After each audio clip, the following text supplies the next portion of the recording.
À vontade. Um pouquinho, tem que dar uma atualização aqui para o Recording in Progress.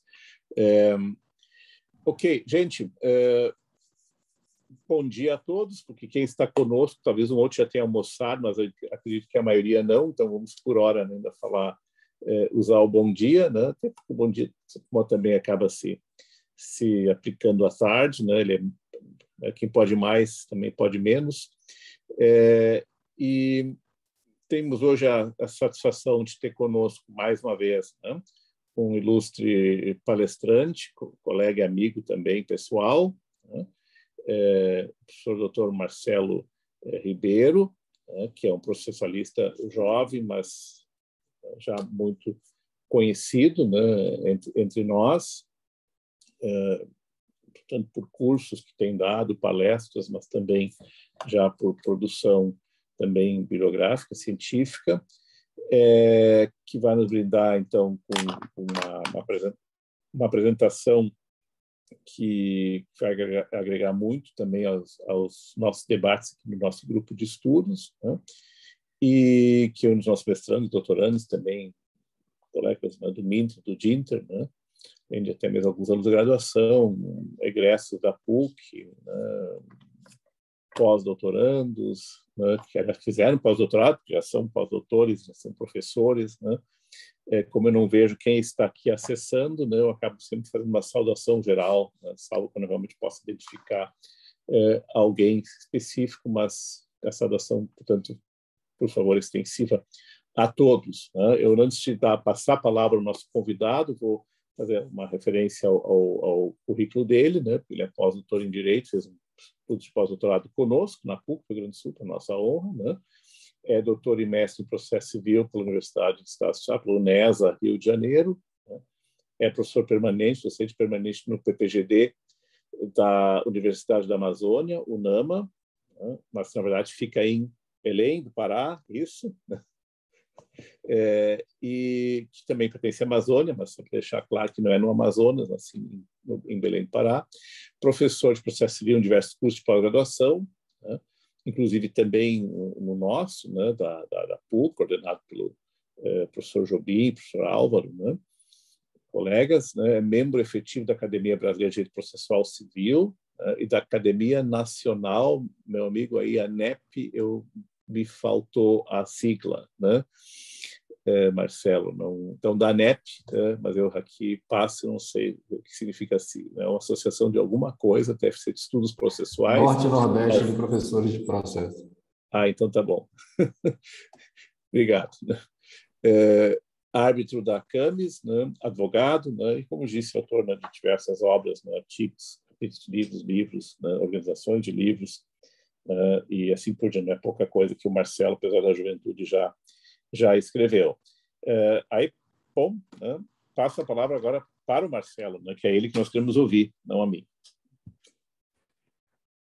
Muito obrigado, professor, pela apresentação e pela gentileza das palavras.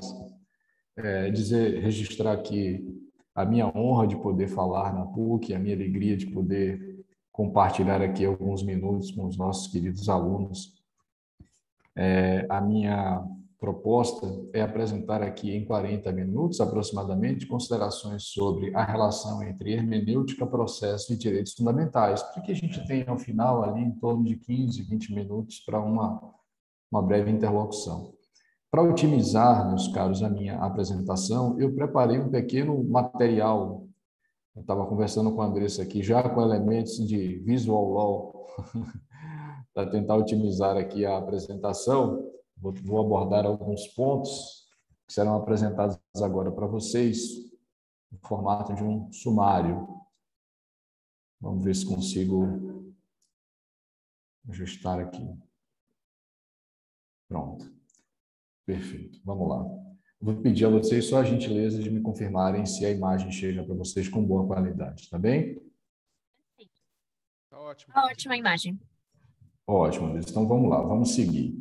Eu farei considerações sobre o Estado Democrático de Direito, o sistema processual, com destaque para o nosso sistema processual civil, o sistema cooperativo, o modelo cooperativo de processo. E aí, vamos perceber a necessária relação entre a hermenêutica, e aí eu vou fazer referência à hermenêutica filosófica, e a compreensão do nosso sistema processual. A minha intenção, mais ao final, é colocar aqui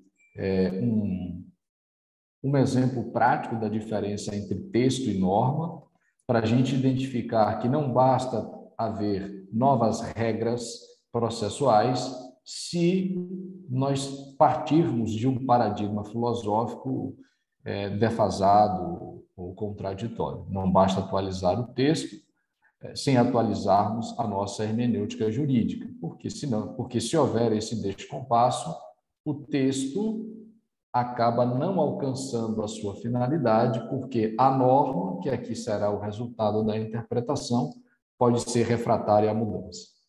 Por fim, eu vou mostrar a vocês como esta tensão entre texto e norma aumenta o que nós chamamos de ônus argumentativo para efetivarmos, por meio do processo civil, uma série de direitos fundamentais. Bom, é muita coisa para ver em pouco tempo, eu vou ser mais objetivo, mas também já fico à disposição dos senhores por qualquer das redes sociais, né? E por e-mail, né? Temos que ter o e-mail sempre, né? Vai saber quando haverá a próxima queda, mas eu queria já disponibilizar, então, no início, as minhas redes sociais, por lá vocês são sempre bem-vindos e, por meio delas, a gente tem um canal de interlocução. O meu Twitter é o CPC Marcelo, o meu Instagram é Professor Marcelo Ribeiro, Instagram Professor Marcelo Ribeiro, e o meu e-mail é cpc.marcelo@yahoo.com.br. Vamos lá. Vou pegar o primeiro tópico aqui, Estado Democrático de Direito. Qual é a ideia aqui, meus amigos? Essas são duas fontes de poder que dialogam entre si. O Estado e o ordenamento jurídico, com destaque para o ordenamento processual. São duas fontes de poder que dialogam entre si. Então, vejam só. Vou pegar aqui um comparativo. Estado de Direito. A gente não precisa voltar tanto para 1789, Revolução Francesa. Naquela quadra da história, nós estamos superando o Estado absolutista e estamos contratando uma nova forma de Estado, o Estado de Direito. Eu vou pegar dessa experiência, nesta quadra da história, duas lições importantes. No Estado de Direito, a lei passa a ser um instrumento de segurança, tá bom? Para nós, jurisdicionados, em face de um possível arbítrio estatal. Deixa eu interromper aqui para vê-los. Vamos lá, desenvolver esse primeiro ponto. Então, o que eu estou dizendo? Nessa quadra da história, o nosso Estado de Direito presta uma grande colaboração. A lei passa a ser um instrumento de segurança para qualquer jurisdicionado frente a um possível arbítrio estatal. O Heidegger vai chamar isso de princípio apocal da legalidade. E esta lição nos acompanha ainda hoje, né? Em diversos setores. De vez em quando costumo exemplificar até em outras áreas, mas veja que não há crime sem lei anterior que o defina, não tem pena sem prévia cominação legal, as regras de competência são previstas antecipadamente na lei, a gente veda a criação do Tribunal de Exceção. Se você for para processo civil, pelo artigo 994, você vai encontrar o princípio da taxatividade recursal. Então, a gente ainda hoje trabalha com a legalidade. Perfeito. Mas esse Estado de Direito também trabalha, na época, com uma isonomia que é uma isonomia formal. Ele não considera a faticidade. Ele não se preocupa com a peculiar condição do homem. A proposta é de Estado mínimo. O Estado não vai intervir. Deixa fazer, deixa passar. A presunção é de que os homens nascem com igualdade de condições e que, pelo seu próprio esforço, podem morar no nirvana. Riqueza, renda, vão morar no nirvana. Bom, a história mostra as graves consequências dessa abstenção estatal.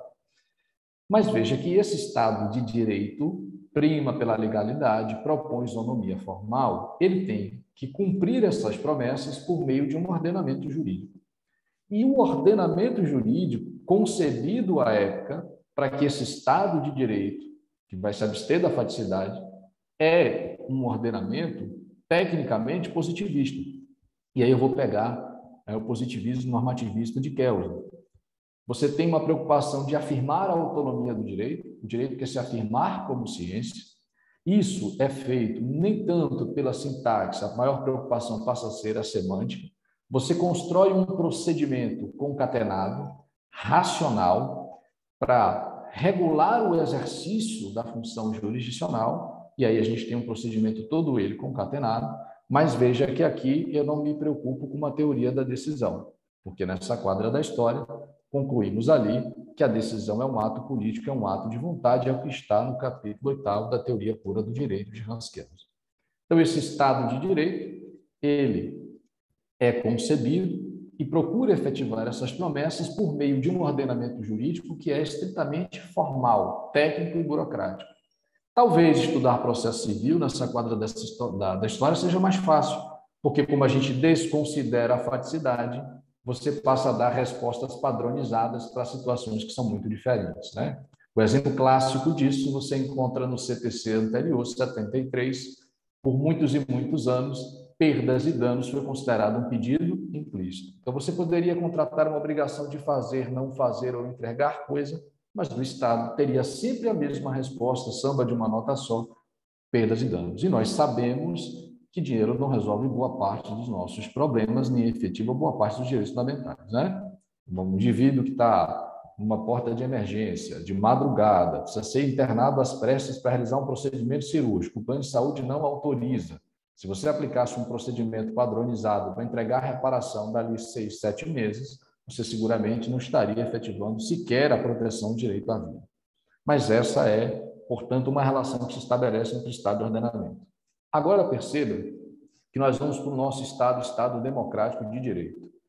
E o nosso Estado democrático de direito, embora preserve a legalidade, é um Estado democrático de direito, né? Embora preserve a legalidade, esse nosso Estado traz 3 mudanças. Primeiro, é um Estado democrático.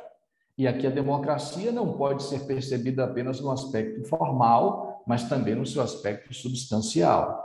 Veja que aqui nós protegemos muitas vezes as minorias de maiorias eventuais.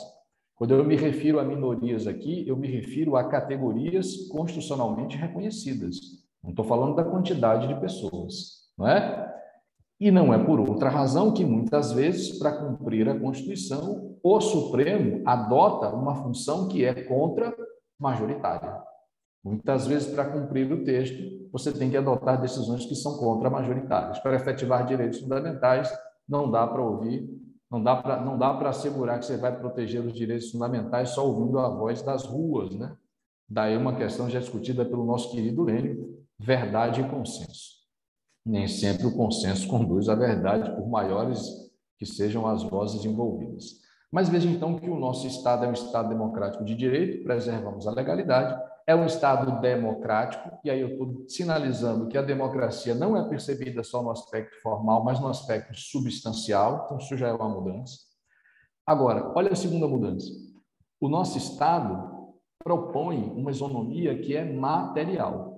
Diferente daquele Estado de direito francês, o nosso Estado propõe tratar os desiguais na medida de suas desigualdades. Isso significa que o nosso Estado busca resgatar o diálogo com a faticidade. O nosso Estado busca considerar a peculiaridade do caso concreto e, a partir daí, equilibrar as forças envolvidas para que você tenha uma resposta que nós veremos uma resposta constitucionalmente adequada. Então, isonomia aqui no nosso Estado é isonomia material. Para que esse Estado, reflexos, né? Eu falei do Estado de direito e dei alguns exemplos, não tem crime sem lei anterior que o defina. Agora veja, reflexos dessa isonomia material. Hoje, por que a gente considera a peculiaridade do caso concreto é que nós temos defensoria, juizados especiais, temos procedimentos especiais, consideramos a vulnerabilidade processual. Vou dar um exemplo. Basta assegurar, pelo artigo 5º, inciso 35, que qualquer pessoa tem acesso ao Poder Judiciário, sem considerar a peculiar situação do indivíduo. Você vai presumir que todos nós temos condições de pagar um advogado para que ele possa patrocinar os seus interesses? Não, defensoria. Todo mundo tem condições de pagar as custas processuais? Não, gratuidade. Eu posso dar resposta única? Lembra daquele indivíduo que está na porta da emergência? Não posso fazer isso. Então, ao lado da tutela convencional, eu passo a ter tutelas que são diferenciadas. O exemplo clássico, tutela provisória de urgência. Olha a questão da vulnerabilidade processual, meus amigos, que é outro ponto, que ficou tão escancarado nesse período de pandemia. Né? E o código, ou melhor, o sistema processual civil, ele vai sendo estruturado para dar resposta a todas essas provocações. E isso vai colocar para todos nós um desafio. Como é que o direito, nesse Estado democrático de direito, democracia formal e material, isonomia material, duas mudanças. Olha a terceira. A primeira, democracia substancial. A segunda, isonomia material. A terceira, como é que o nosso ordenamento jurídico vai viabilizar que esse Estado democrático de direito, pautado na isonomia formal, cumpra as suas promessas?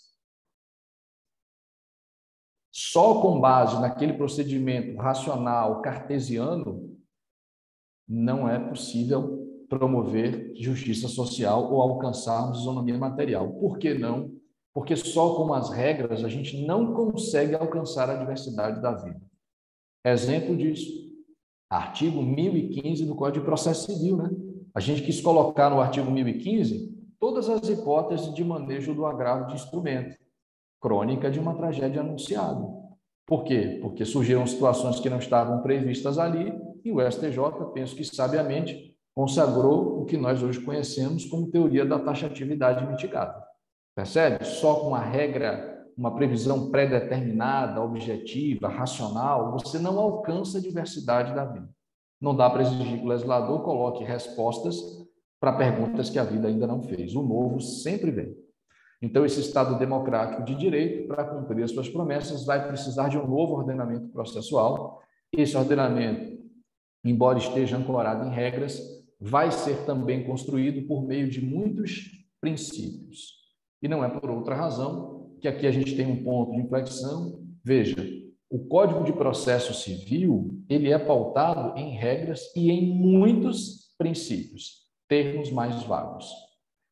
E essa vagueza, suposta vagueza dos princípios, essa vagueza acaba sendo mensurada diante do caso concreto. Todos nós sabemos disso. Como é que você vai me dizer de antemão o que é um prazo razoável? Olha a razoabilidade para o cumprimento de uma obrigação de fazer. Eu não posso dizer isto em laboratório sem antes considerar qual é a complexidade da obrigação. Se a obrigação de fazer para cumprir voluntariamente a decisão judicial for trocar o vidro de uma janela, razoável será 48 horas. Se for para revitalizar a fachada de um prédio de 7 andares, esse prazo não é razoável. Então, você acaba tendo, entre aspas, a gente vai ver isso, uma certa liberdade para, diante do caso concreto, mensurar, densificar vários princípios. Para dizer, diante do caso concreto, o que é razoável de prazo, o que é proporcional de multa diária pelo descumprimento da decisão. Não posso achar que R$1.000 de multa é sempre proporcional, porque aí você está colocando no mesmo nível uma multinacional e um professor. Não dá, né?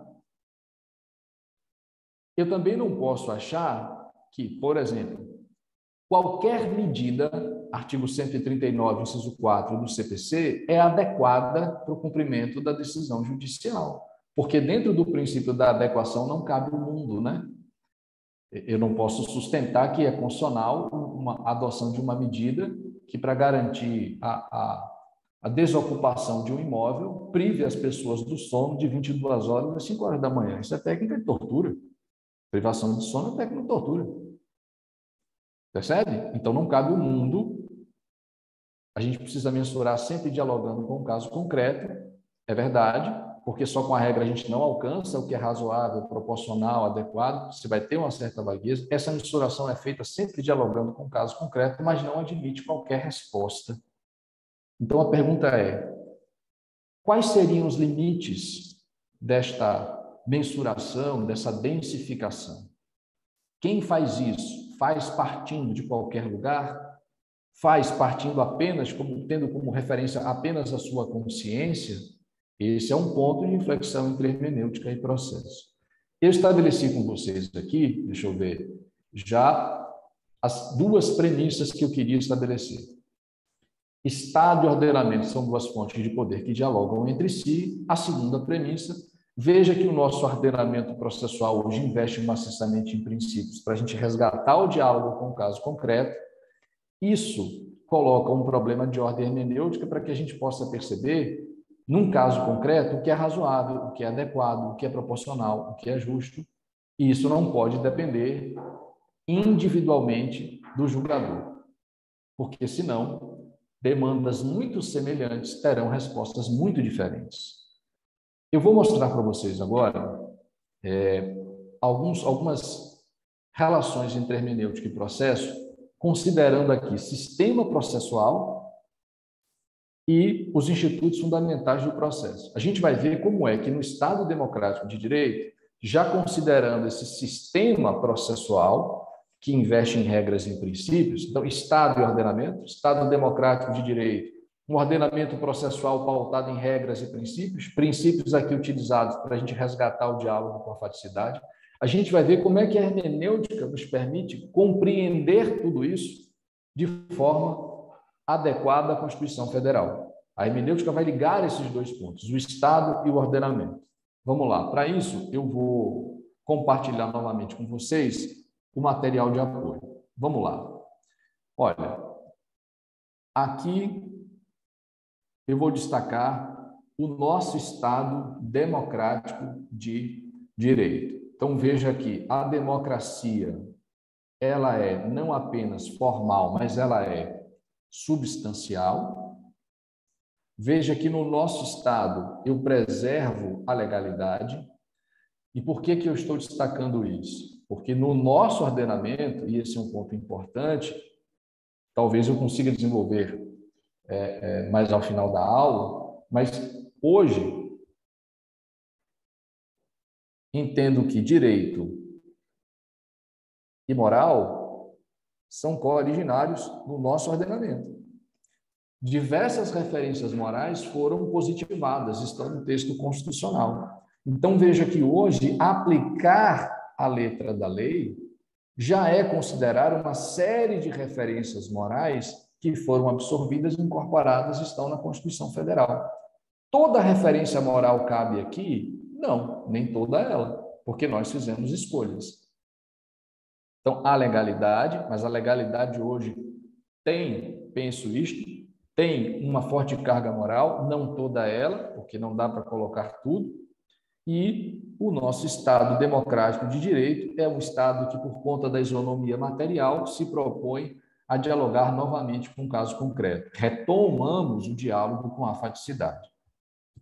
Está aí o Estado. Como é que está o nosso ordenamento processual? Veja, meus amigos, o nosso ordenamento processual, o ordenamento existe, ou o sistema processual, ele existe para que você possa fazer essa engrenagem funcionar. Todos nós aqui estudamos teoria geral do processo, a Ada Pellegrini Grinover, para dar um exemplo, né? O objeto da teoria geral do processo, e lá nós estudamos como objeto da TGP a ação, direito exercido, né, contra o Estado, para que ele abandone a inércia e observe a função jurisdicional. Ele vai exercer essa função mediante um processo. Pois bem, para essa engrenagem funcionar, ação, jurisdição e processo, eu preciso de um sistema, está aqui, eu preciso de um sistema processual. E esse sistema processual, ele é construído por meio de regras e princípios. As regras e princípios que compõem, constroem esse sistema processual são normas fundamentais. Tudo bem? Já sabendo que aqui as normas fundamentais podem se apresentar como regras ou princípios e que vão colaborar para a construção de um sistema processual, um sistema que é necessário para a gente fazer essa engrenagem funcionar. Tivemos uma alteração desse sistema processual? Sim, tivemos. Nós trocamos um modelo que era dispositivo ou acusatório por um outro que é cooperativo. Aí eu tenho, para vocês, rapidamente, eu tenho aqui, procurei representar graficamente a mudança do nosso sistema processual.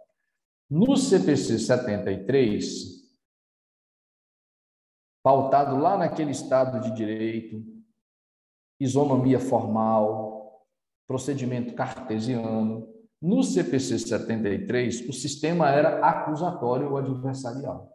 Como é que a gente representava graficamente isso? Por meio de uma pirâmide ou de um triângulo. Autor e réu estão na base da relação processual.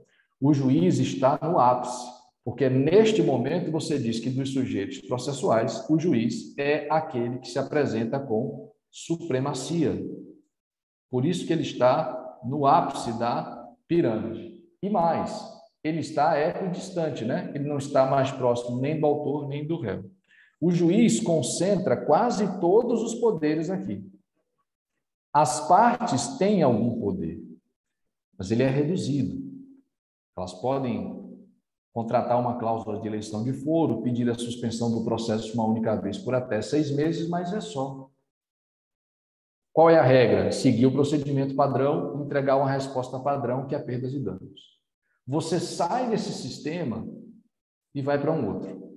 Vai para um outro Estado democrático de direito, isonomia material, e você troca o sistema processual, que deixa de ser acusatório e passa a ser cooperativo. O que acontece aqui? No modelo cooperativo de processo, a ideia é que você tenha uma relação mais equilibrada. E como é que você vai equilibrar esta relação? Bom, aos juízes eu vou entregar ainda mais responsabilidades. E isso a gente vai perceber pelo 489, a fundamentação das decisões judiciais, né?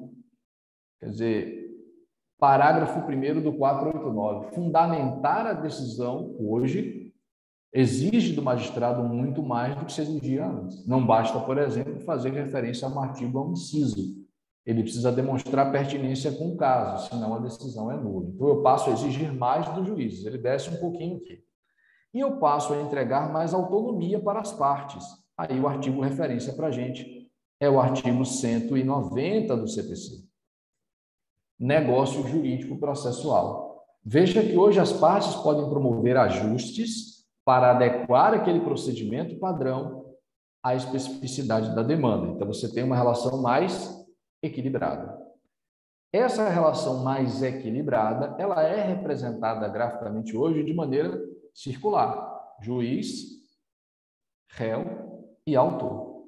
E não por outra razão, o Código de Processo Civil diz que todo aquele que participa do processo tem que cooperar. A ideia de comunidade cooperativa. Professor, me dá um exemplo do juiz atuando, cooperando, para que você tenha uma resposta rápida, efetiva, né? Me dá um exemplo do juiz cooperando. Anote aí artigo 321. Então, veja que se o juiz, sempre será ele, né? Me permita uma brincadeira, o estagiário, né? Se der certo, ninguém lembra dele. Se der errado, já sabe que foi o estagiário. Então, a inicial não cumpre os requisitos, tem um vício. O que é que faz o juiz para cooperar nessa comunidade, onde todo mundo atua para que a decisão seja rápida e de mérito? O juiz indica com precisão qual é o erro a ser corrigido. Está no 321. O autor coopera? Coopera. Me dá um exemplo do autor cooperando. 334.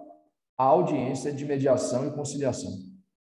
Se o autor disser na inicial que não quer, mas o réu disser, eu tenho interesse na audiência de mediação ou conciliação, o ato é praticado, a audiência acontece. O autor tem que ir, sob pena de praticar ato atentatório à dignidade da justiça. O réu também coopera, é só a gente lembrar do artigo 339.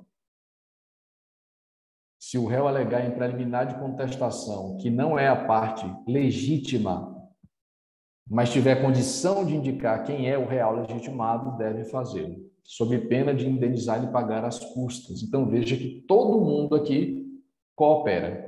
E veja que a relação está mais equilibrada, porque nós trocamos o sistema por um sistema que é cooperativo, que não dá essa primazia de atuação ao judiciário. Tudo bem? É só você ver o artigo 190. As partes podem alterar prazos, procedimentos, podem abrir mão do duplo grau de jurisdição, elas podem muito mais. Fechando aqui, pessoal, tem umas 4 projeções para fazer, uns 6 minutos, acho que vai dar tempo. Como é que a gente vai compreender, então, nesse Estado democrático de direito, isonomia material, diálogo com o caso concreto, o Estado vai procurar efetivar essas promessas por meio de um sistema processual que é pautado em regras e princípios e um sistema processual que estabelece uma comunidade cooperativa. Aí a questão é a seguinte: qual é o ponto?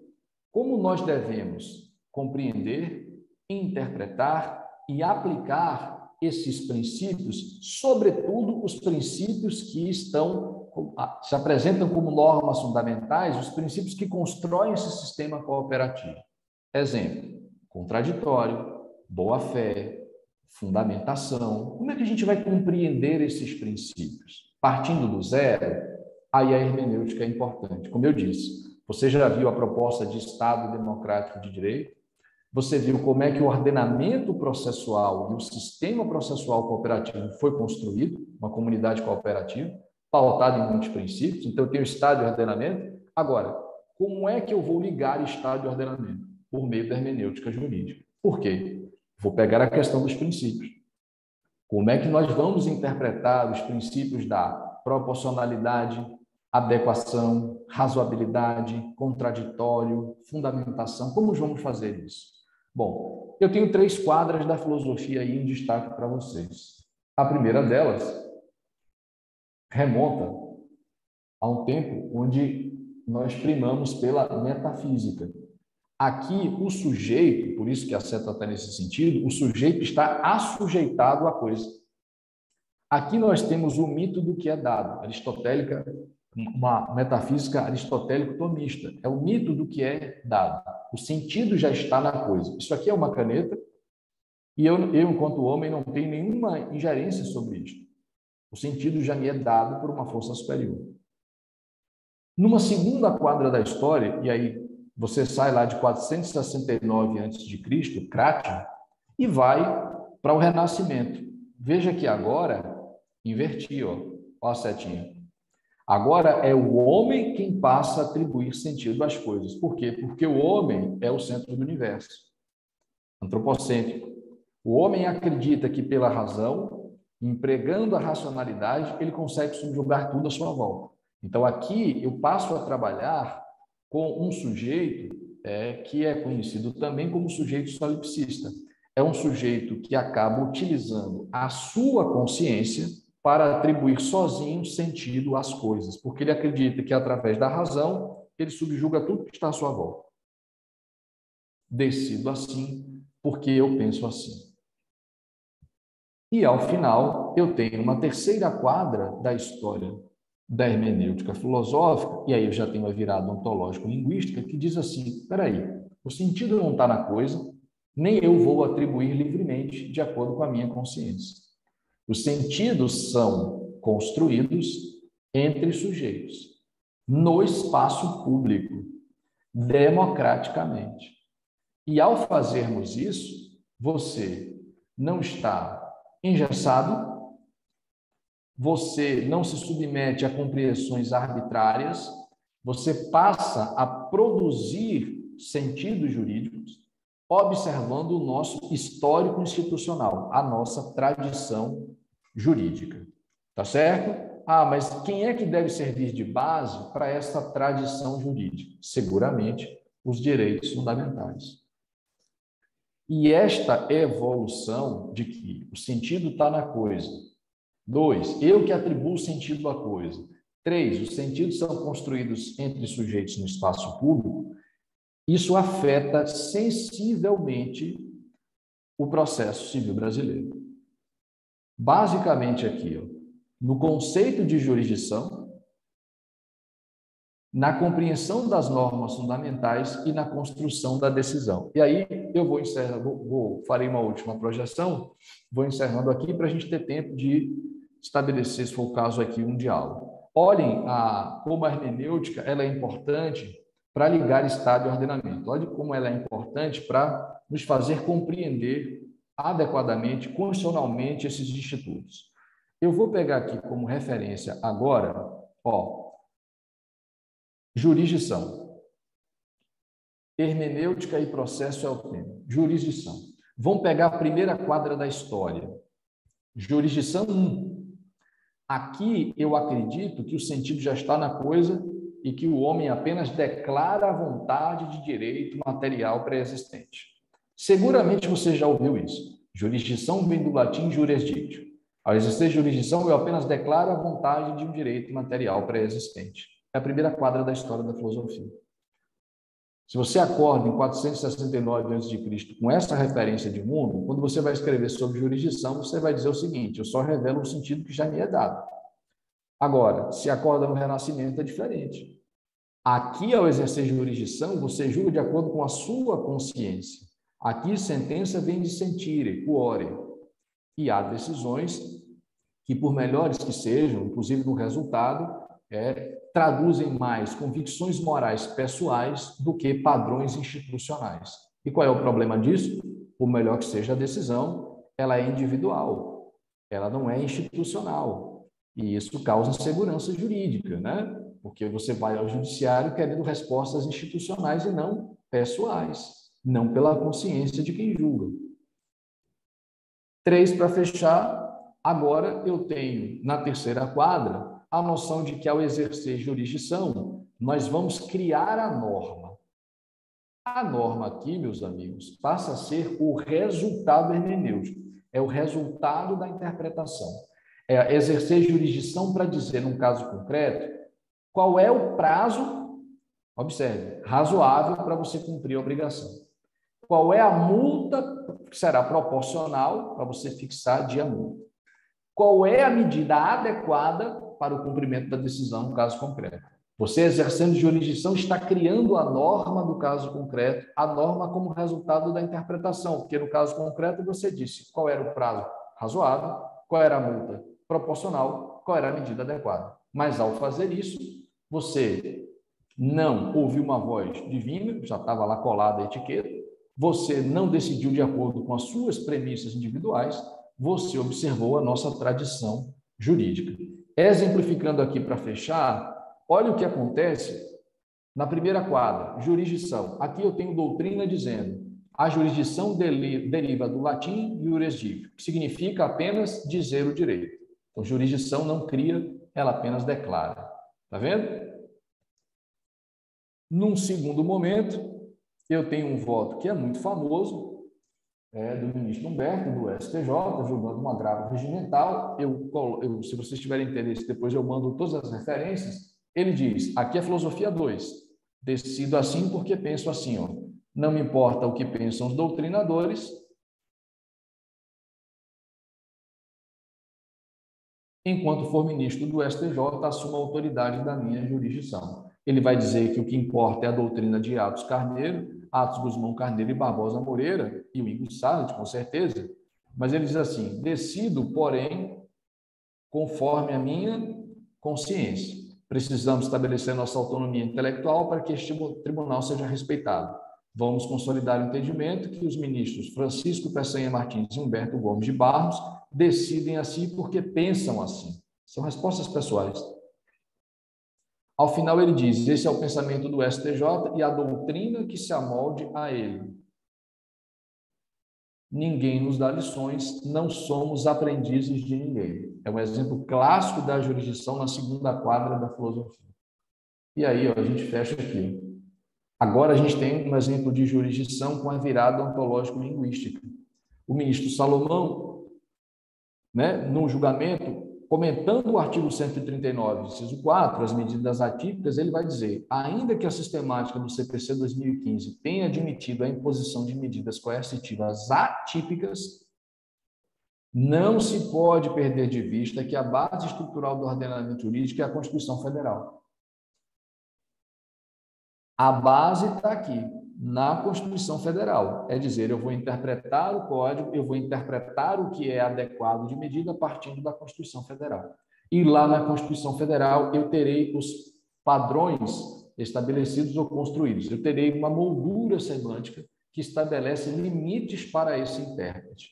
Essa moldura ela é construída pelos direitos fundamentais, direitos que são consagrados, conquistados no espaço público. Leva mais tempo, mas é mais seguro para todos nós, porque por meio deles passamos a ter respostas institucionais. Meus amigos, eu vou compartilhar depois aqui com o pessoal o material de apoio que eu separei. Ele tem ao total 16 projeções, 16 slides, porque ele fica à disposição de vocês para complementar a minha exposição. E, se for possível, ao final aqui da nossa interlocução, eu farei uma experiência, como eu tinha comentado, para mostrar a diferença entre texto e norma. Eu vou encerrar por aqui a apresentação para que a gente tenha alguns minutos aí de interlocução e eu fico à disposição de vocês. Muito obrigado. Muito obrigado, Marcelo, pela exposição e também extremamente bem organizada e ilustrada, né? Realmente não é... Eu não uso PowerPoint porque eu não sei fazer um PowerPoint decente, né? Mas definitivamente tu sabes fazê-lo, né? E com isso realmente a exposição também ficou, apesar da complexidade do tema, né? E também dessa articulação que fizeste entre filosofia, hermenêutica e direito positivo e processo, né? Acabou ficando muito clara, né? E muito compreensível, né?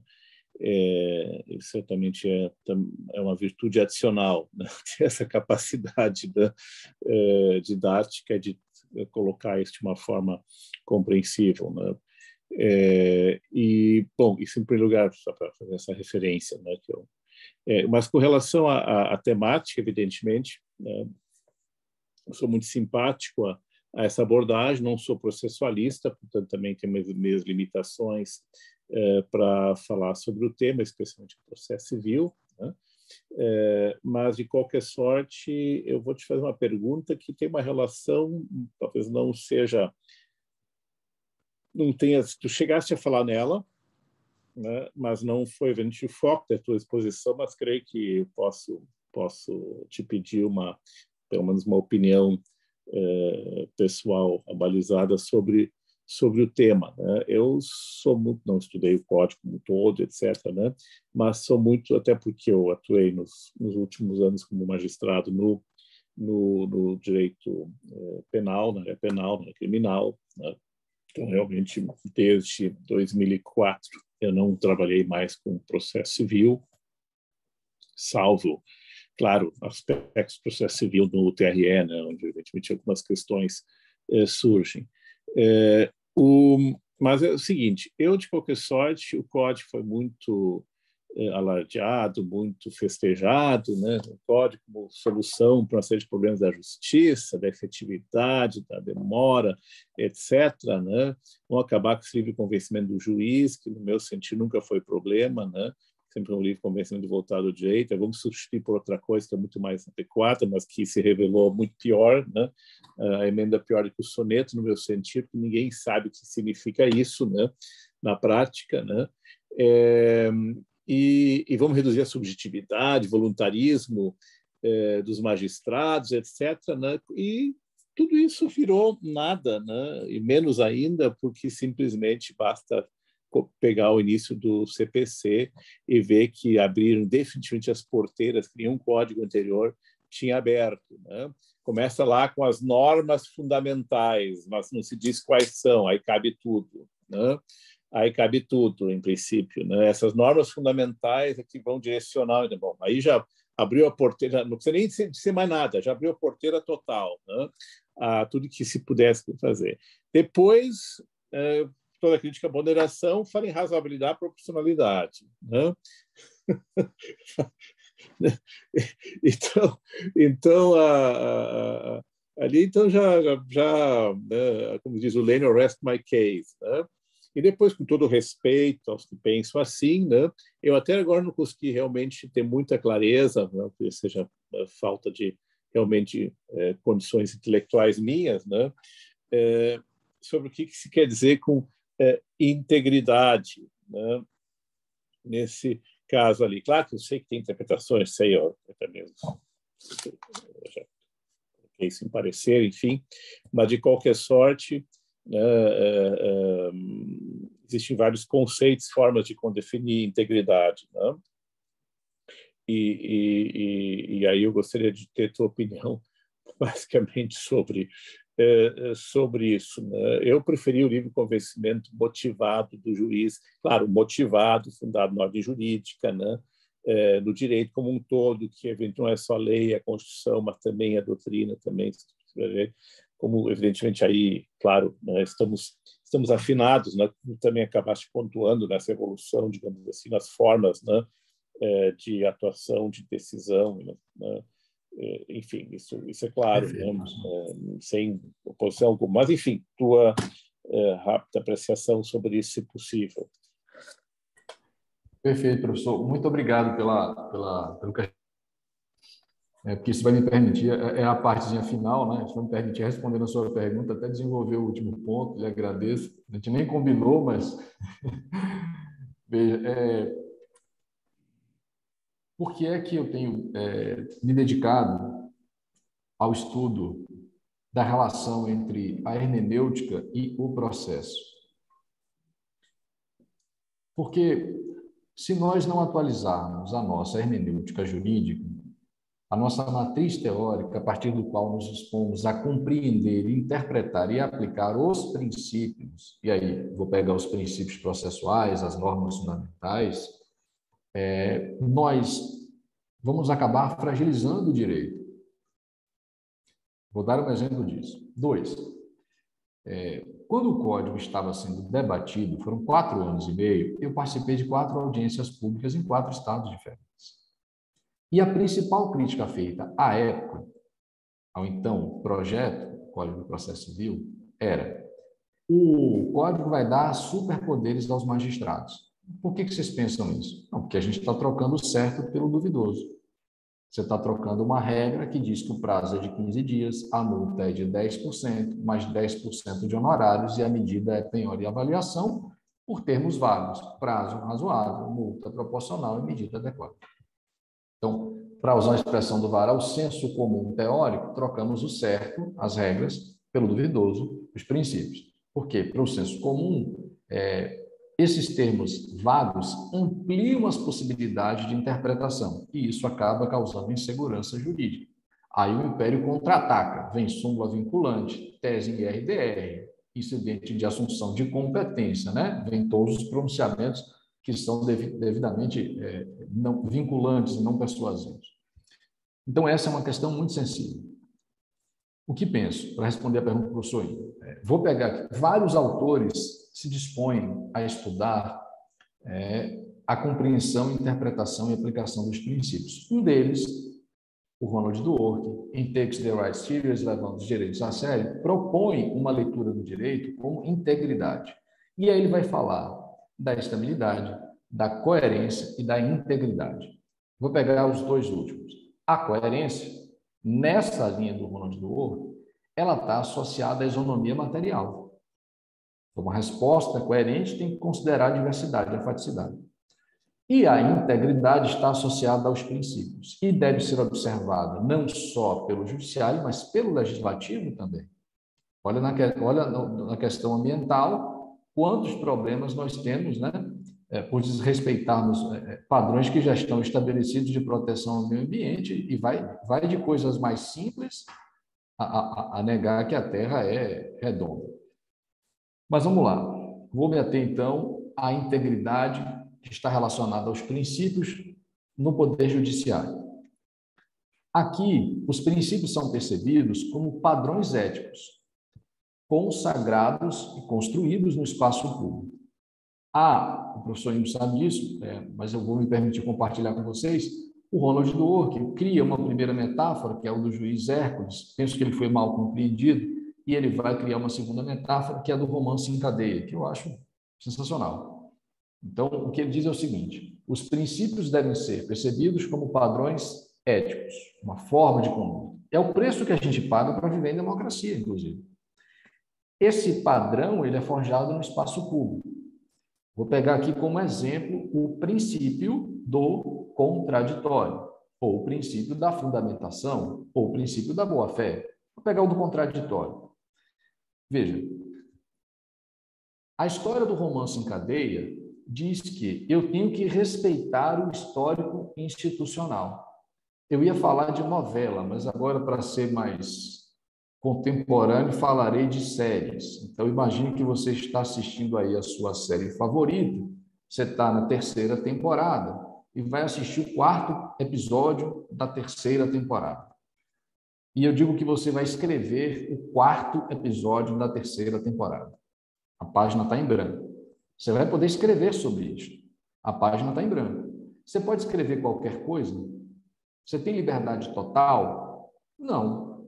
Por que não? Porque nessa metáfora do romance em cadeia, ao escrever o episódio 4 da temporada 3, para que você respeite o histórico institucional, para que a decisão respeite a integridade, você tem que respeitar o histórico institucional.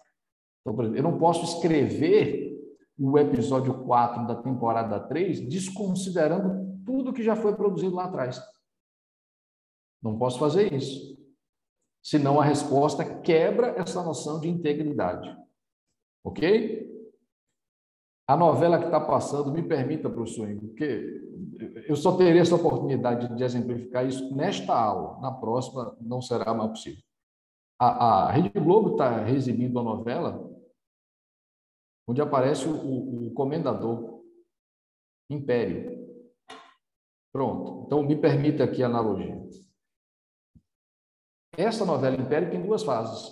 Na primeira fase, todos estão jovens, e quem interpreta a vilã é a Marjorie este ano. Depois, a novela vai para uma segunda fase, 30 anos depois. São os mesmos atores? Óbvio que não. O ator que está com 20 não é o ator que vai fazer o papel com 55 anos. Então, você tem um novo cast ali. E quem passa a interpretar a vilã, jovem era a Marjorie este ano, mas já com 50 anos, passa a ser a Drica Moraes. A Drica Moraes, no final da novela, enfrentou um câncer. Ela teve leucemia e ela não pôde continuar gravando os episódios da novela. Ela teve que se afastar. Você é autor e está escrevendo os capítulos. Beleza. Você tem liberdade para escrever o capítulo? Claro que tem. Tem total liberdade? Não. A Drica Moraes teria que sair da trama. Pode morrer, na trama, obviamente, né? Pode morrer, ela pode se despedir. Você tinha algumas alternativas para escrever esse capítulo. O que é que fez o autor? Retirou a Drica Moraes como se nada tivesse acontecido e, no lugar dela, para continuar interpretando a vilã de 55 anos, ele chamou a Marjorie este ano. Então, você vê numa sala pessoas com 55, 60 e uma jovem de 20 anos, como se todos tivessem a mesma idade. Essa era uma resposta que cabia no padrão institucional? Com certeza não. Você não tem liberdade total para escrever o capítulo partindo do zero. Por quê? Porque não se faz dogmática partindo de qualquer lugar ou de lugar qualquer. Isso me dá uma ideia, me parece mais didática e lúdica, dos princípios como integridade. De você interpretando os princípios, mas respeitando o nosso histórico institucional. Exemplo do que eu estou... Agora vou um exemplo mais técnico para encerrar. Imagine que seja o contraditório. O que é que nós colocamos como norma fundamental? Lá, o contraditório previsto no artigo 10.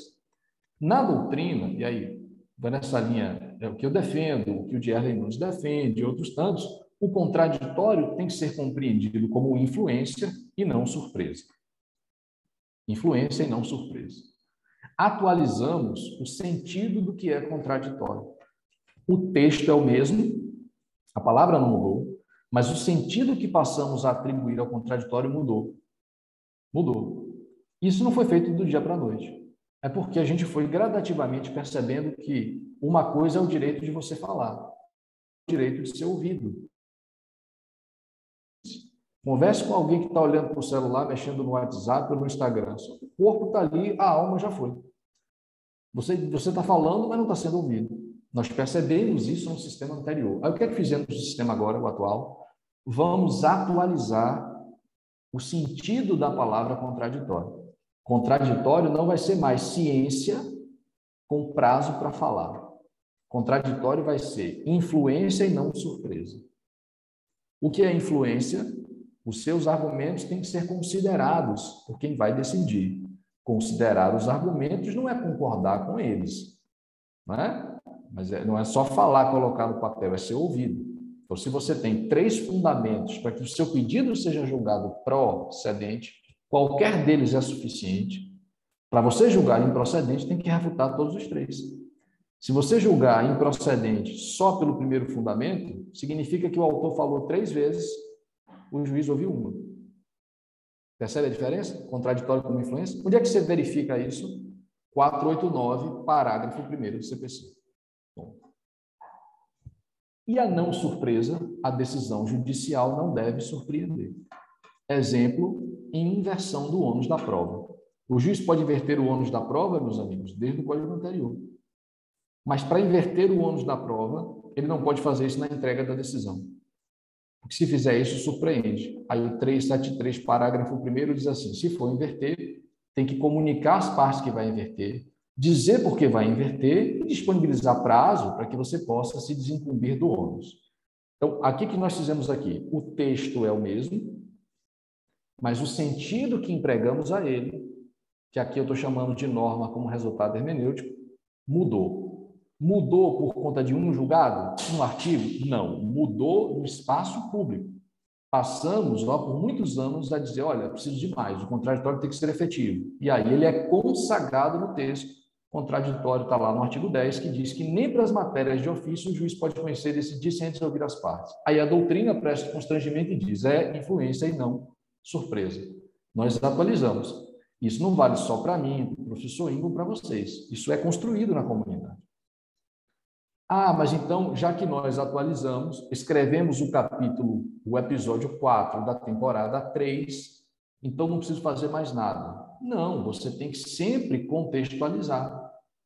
Então, professor Ingo, veja que, seguindo essa linha do Ronald Dworkin, princípios como padrões éticos, o que me remonta à ideia do romance em cadeia, de que você vai construir o sentido olhando para o caso concreto, mas que você não tem total liberdade, porque tem que respeitar o histórico institucional, isso não pode ser feito também de maneira fatal, decisiva. Não se coloca um ponto final ali.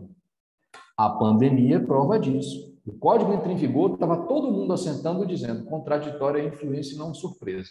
Vem a pandemia e a gente tem que promover sustentações orais gravadas. Como é que fica o contraditório e influência agora, se você não tem essa mesma dinâmica de interação com o julgador? São novos desafios. Esse exercício não acaba nunca. Não acaba nunca.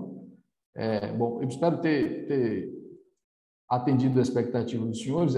A percepção dos princípios como integridade reclama uma leitura bem densa, bem extensa. Mas eu vou me permitir aqui dizer o seguinte a vocês, porque devo isso ao professor Ingo, queria deixar registrado. Embora no meu doutorado a minha matriz teórica tenha passado pela crítica hermenêutica do direito, do professor Lênin, e pelo Ronald Dworkin, que propõe essa leitura do direito por integridade, que diz que os princípios são padrões éticos consagrados no espaço público, a história do romance em cadeia, de que você tem que seguir o padrão. Por isso, você não tem liberdade para escrever, embora a página esteja em branco. Muito embora tenham sido essas minhas referências, no pós-doutorado, sob supervisão do nosso querido professor Ingo, o que eu já pude identificar ali? Há padrões institucionais consagrados que hoje não efetivam os direitos fundamentais. Por quê? Porque há respostas institucionais que são inadequadas. Exemplo, racismo estrutural. Então, o que é que eu quero dizer com isso? Algumas tradições jurídicas consagradas no espaço público que servem como moldura para estabelecer os limites precisam ser repensadas por meio dos direitos fundamentais. Esse é o ponto. Porque há tradições consagradas no espaço público que estão orientando a interpretação e estabelecendo os limites que hoje não dialogam com a Constituição Federal. Né? Lembra da vaquejada?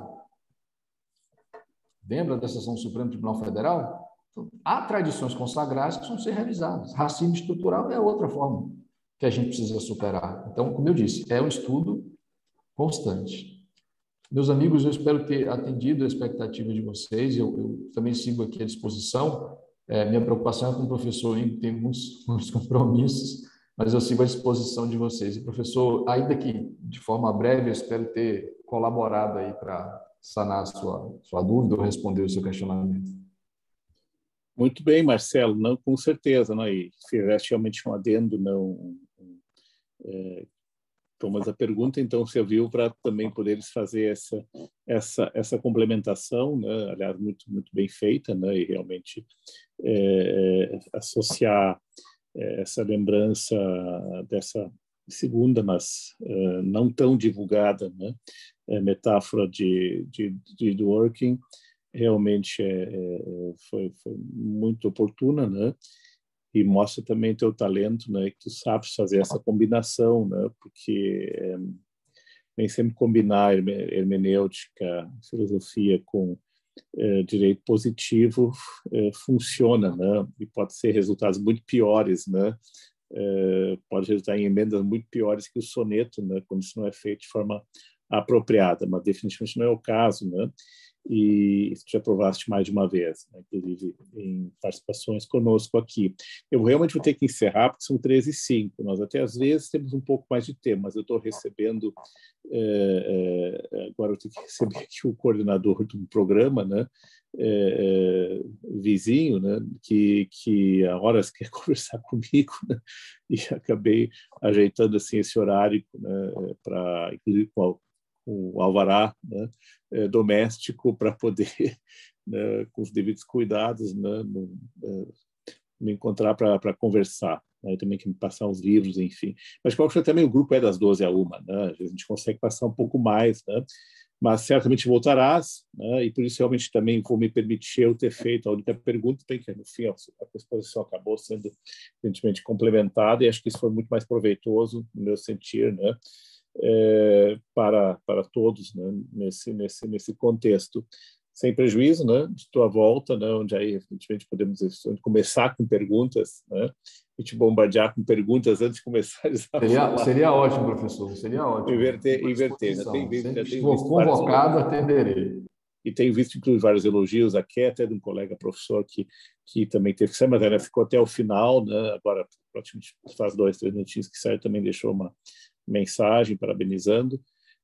Marcelo, muito obrigado. Sei que nos veremos em breve, né? Sim, professor, com certeza. Espero que temos o congresso, né?